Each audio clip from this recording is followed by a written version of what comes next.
Alrighty, my goal tonight is to try to keep everybody awake. So the last time I did this presentation, I had one person fall asleep. So we'll see if I can do a little bit better. Anyway, first I have a question for everyone. Show of hands, how many of you are already using Echolink? Okay, and good. Raise hand. All right, good. Well, we're going to cover obviously what is Echolink, using and connecting, Windows interface, iPhone interface, and questions. Not too long of a presentation, but anyway, the big problem with Echolink, in my humble opinion, comes down to seeing this over the years. I've used it for years, is the connection aspect of it. And it comes down to two things, in my opinion. One is your modem, or I should say, scratch that, your router at home, and when also proxy servers. And we're going to really focus on those two things.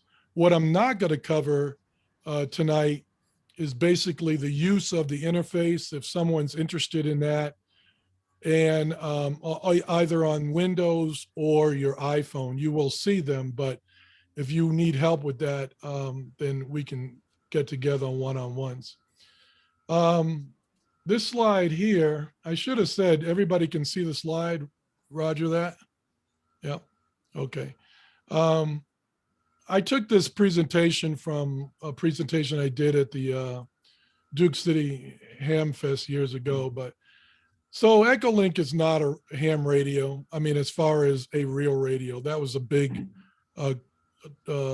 debate or whatever. It's just another tool in the toolbox and people can use. The way it works is, and let me see if I can blow this up a little bit. Is that a little better? I don't know. Pete, does that look better for you, your screen? Okay. So basically you have three links. You can have your call sign, W5MHG. You can have -R and -L. And I'm validated on all three. And I would suggest you do that even if you don't have a radio connected. If you have a link, meaning like Roy set up GBY on the 3.3, then he has a Motorola connected to his computer. And that's how everybody gets in through the internet. And the Motorola is connected, obviously, RF to 3.3. And his is the -L with a link radio. Repeater is pretty much the same thing, but it's just, hooked to a repeater. You might have multiple connections coming into that repeater, so they put a -R. I should say that some of these nodes on the system will allow or disallow the -Ls or -Rs. Okay, so keep that as we move forward.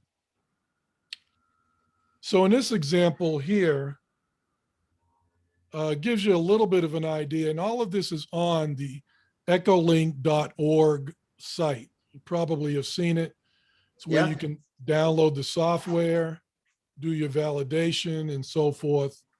And it gives you a little bit of an idea of how it all works. You have the repeater antenna, you have a receiver, that would be, in this example, Roy's radio, GBY.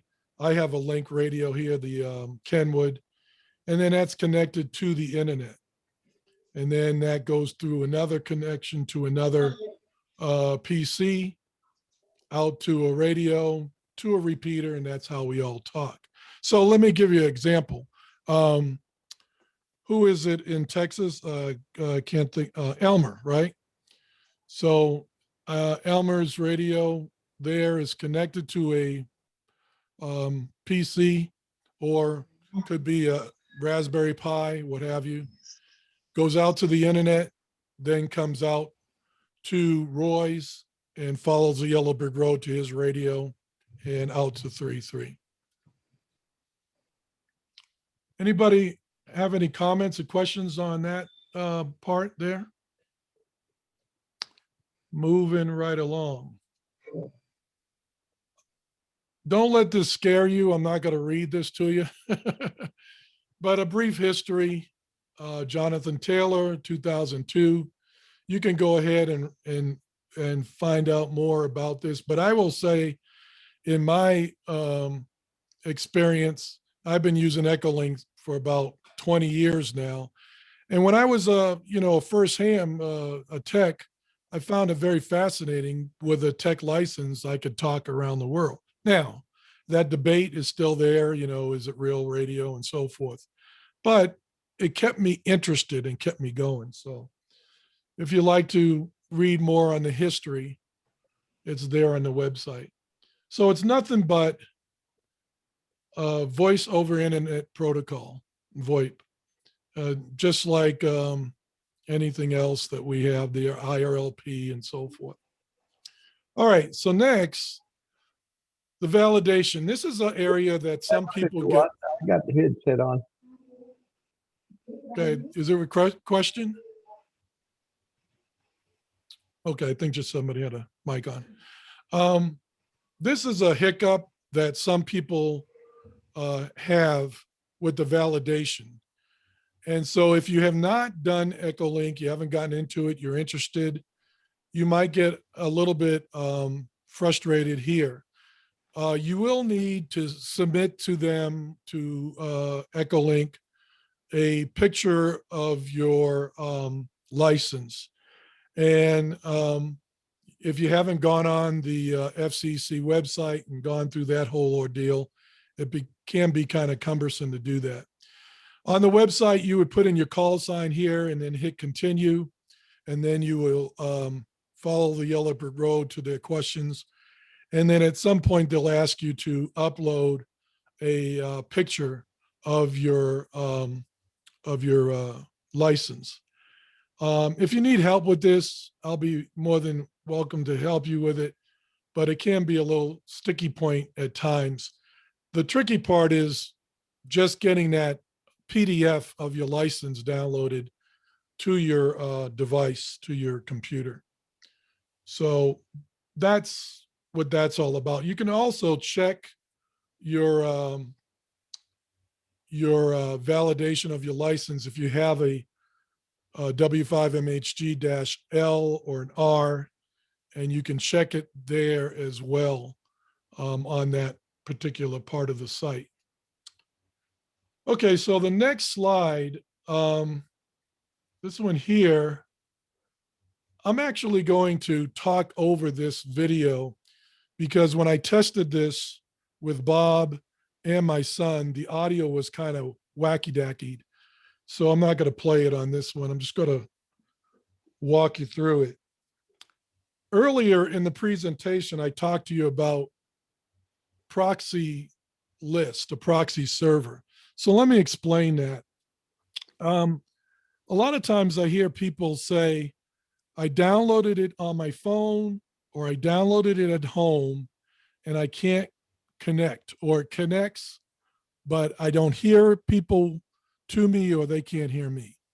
So this is the important part of the presentation.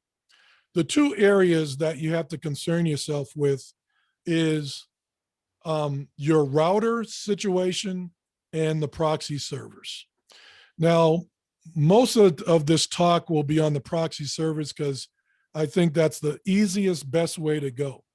But if you are at home and you have this set up on your Mac or Windows, or I think they do have a Linux, then, and you want to get a consistent connection every time you bring up Echolink, then you will have to go into your router's firmware and open the ports up. Now, if you're sitting there going, well, what's the firmware? How do I get to it? Then that's where you're going to need some help. The firmware is actually the software that's on your router and makes your router work. And you get in there by putting an IP address and getting in, and you're going to have to open up ports of your network at your house or at your home. And when you open up those ports, and this is spelled out on the website, but it can be kind of, I don't know, intimidating or convoluted. But anyway, once you open up those ports, then your software can get through and you can hear people and you can talk and you're good to go. A way to get around that, or if you are using this on your phone and your mobile or on your laptop and you're in a hotel, then you don't have to worry about ports when you're going on Verizon's LTE or whatever system you're using. You can use the proxy server or the proxy list. Now, this list is online, and as you can see, it has IP addresses here, and it has some host addresses. I use the ones that have the KBB UVN and the IP address. Now, what this does, you'll see in the next slide, is you place that IP address into the software and you bypass your router. And you don't have to deal with opening up your router and the ports. Does that make sense? So now what I say is you live and die by the proxy list, the proxy servers, because there's hundreds of these all over the world. They're at universities, other servers, personal use, and so forth. Some of these servers will be down, right? So you get up, and when I heard somebody earlier in the week, and they said, I got my Echolink going, it worked, and then it didn't work.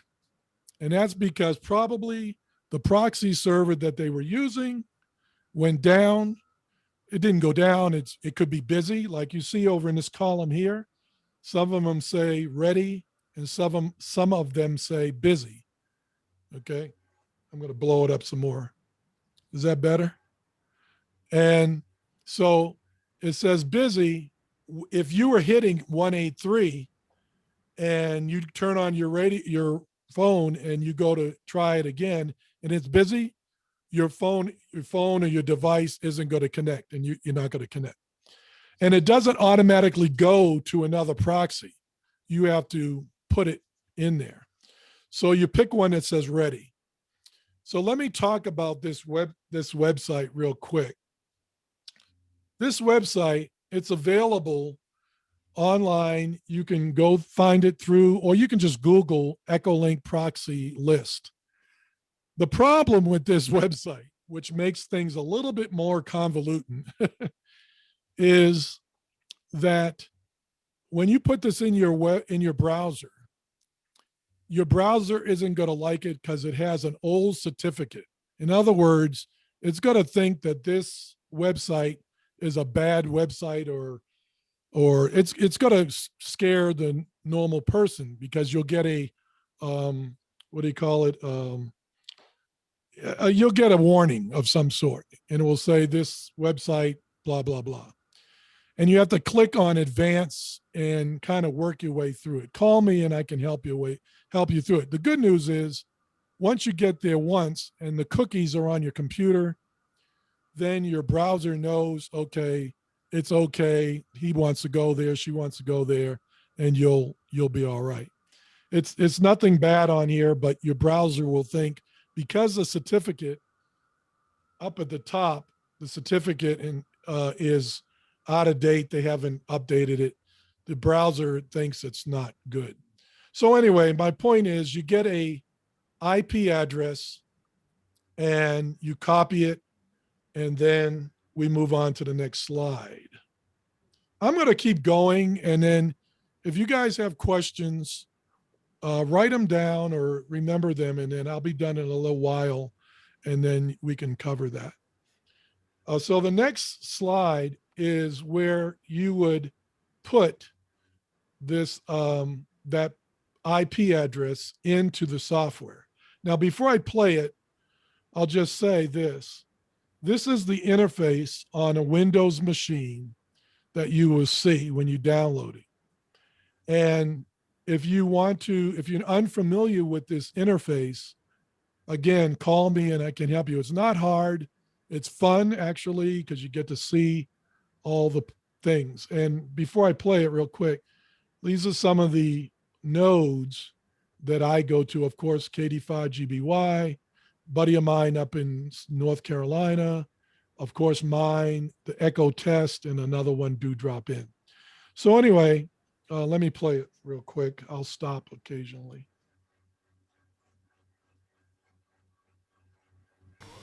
Okay, this is the Echolink interface. In order to connect it to the server, if you go to Tools, Setup, and then go to Single User, that's the one you want. You don't want that sysstop. That's to connect to a radio. You put in your call sign, your password, and you do that, and you set that up on the website. And then you can. Okay, let me interject something. So when you sign up for Echolink on the website, you'll make a password. And then when you download this software, you'll put in your call sign. If it is a -L or a -R, then you put that in there. And then you put that password that you created on the website in there. You can connect through the server or the proxy. Now, the proxy is what I recommend you do. If you do it through the direct connect, then you're going to have to set up your router and port forwarding. That can get a little complicated, and we're not going to get into that in this presentation. So we recommend that you use the proxy, public proxy. So I'll show you a website that you can get your IP addresses, and you just copy and paste it in here. You use the port 8100, and the password is public. You can also click on the direct proxy, choose public proxy there. I don't really use that one. I use this one up here, the proxy server. Now, I don't want to discourage you from using the public proxy, choose one here. It's a convenient way without going to that website I showed you previously, and you could choose one from the drop-down menu. So that's a way to try to do that without going through my way of copy and pasting the IP address, if that makes sense to you.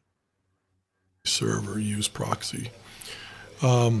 So the best, you live and die by the proxy because sometimes they're busy, but you do end up bypassing your router.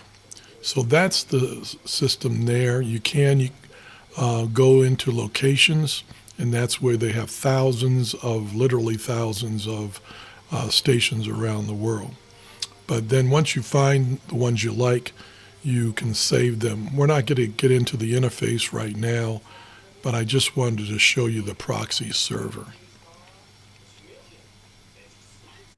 Okay, so essentially, again, trying to stick with the theme of the lesson is that, don't get me wrong, using your port forwarding is easier. Once you open them up, you turn on your computer, your device, you're good to go, and it connects, as long as your internet is good to go on your network.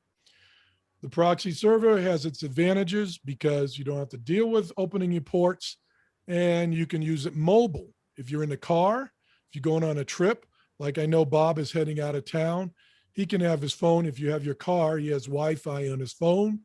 He can have his phone hooked up to his car. It's going through his speakers in his car. His phone is connected to the Wi-Fi of his car. He's driving, brings up Echolink, yada, yada, yada. He's good to go. speaking of the phone, so here is the next slide. And this one is going over, I believe, the Echolink, how to download it. I've got them, I lost track of whether I put it first or second in the order, but I think it's how to download Echolink on the iPhone. So take a look.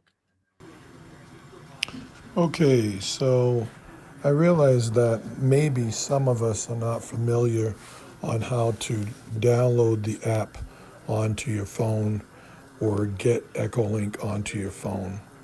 On an Android phone, there's an app called the Google Play Store or Play Store.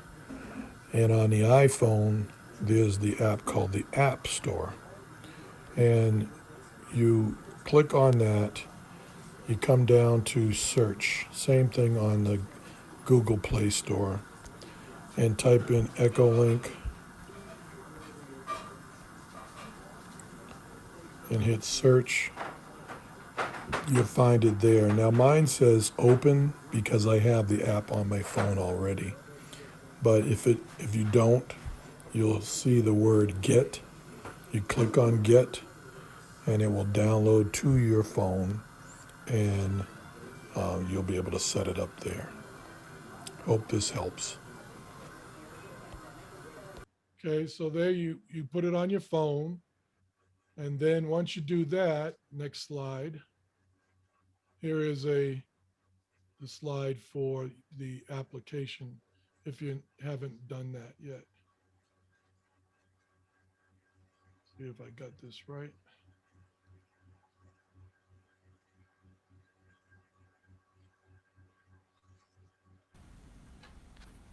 Okay, so we're going to now look at Echolink on the iPhone. If you're on an Android, then it will be similar. It's just logged in, and now we're going to go to settings. And what I need to show you here is the best settings for the your mobile device is to have it on relay or public proxy.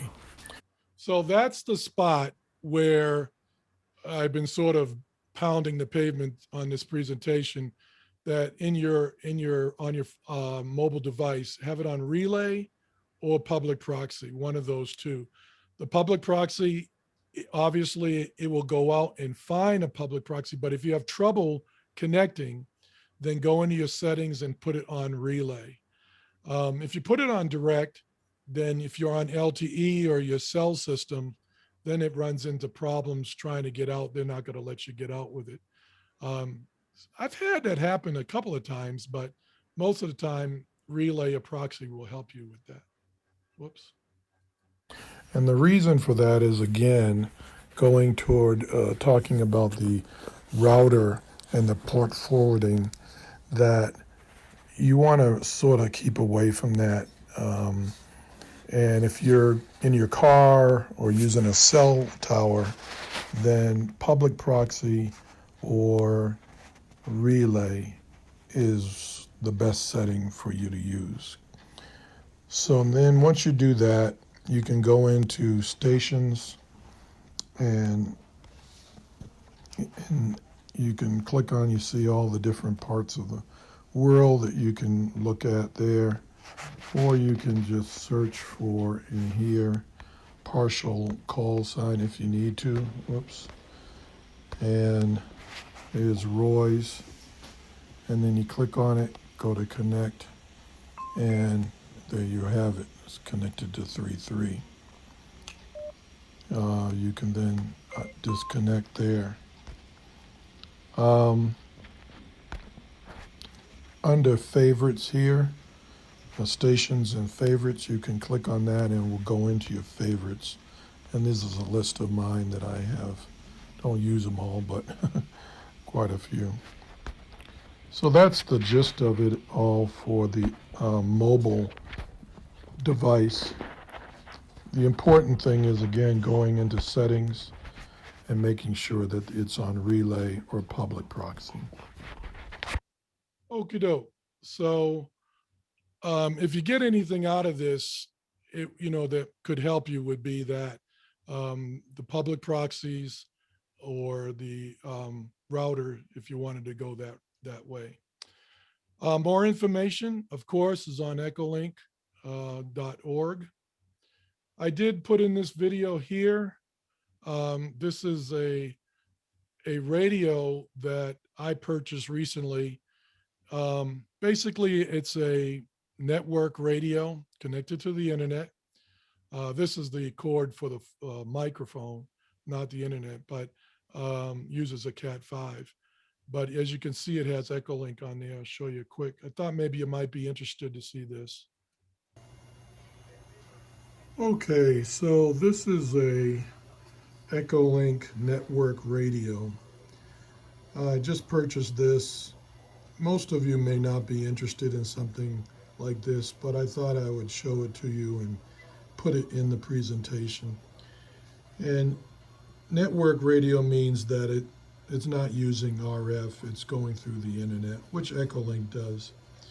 So there's a Peanut, which is a network program, and of course Echolink. So this is basically an Android phone that's disguised as a radio. You click on the Echolink app, it connects, and again, using the proxy server, it's not going through my network. Then click on my favorites, and see if I can get that to work. There we go. And my server, Echolink server, is up and running. That's it right there, which is a Raspberry Pi. And then going into the Drop In, which is it's connected to. It's a server that's connected. There's a net going on right now. So if you want to know more about the network radio, we can chat about that some other time, or you can call me. The other radio that you can use for Echolink is the RF radio, which is the Kenwood TM-V71, and this is the one I use for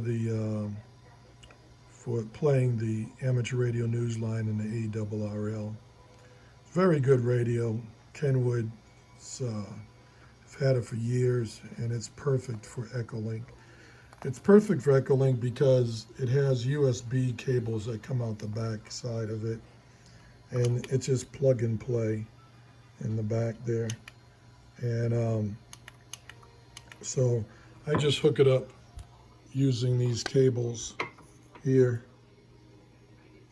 and to a laptop, and that's how I play it there. So there you have it.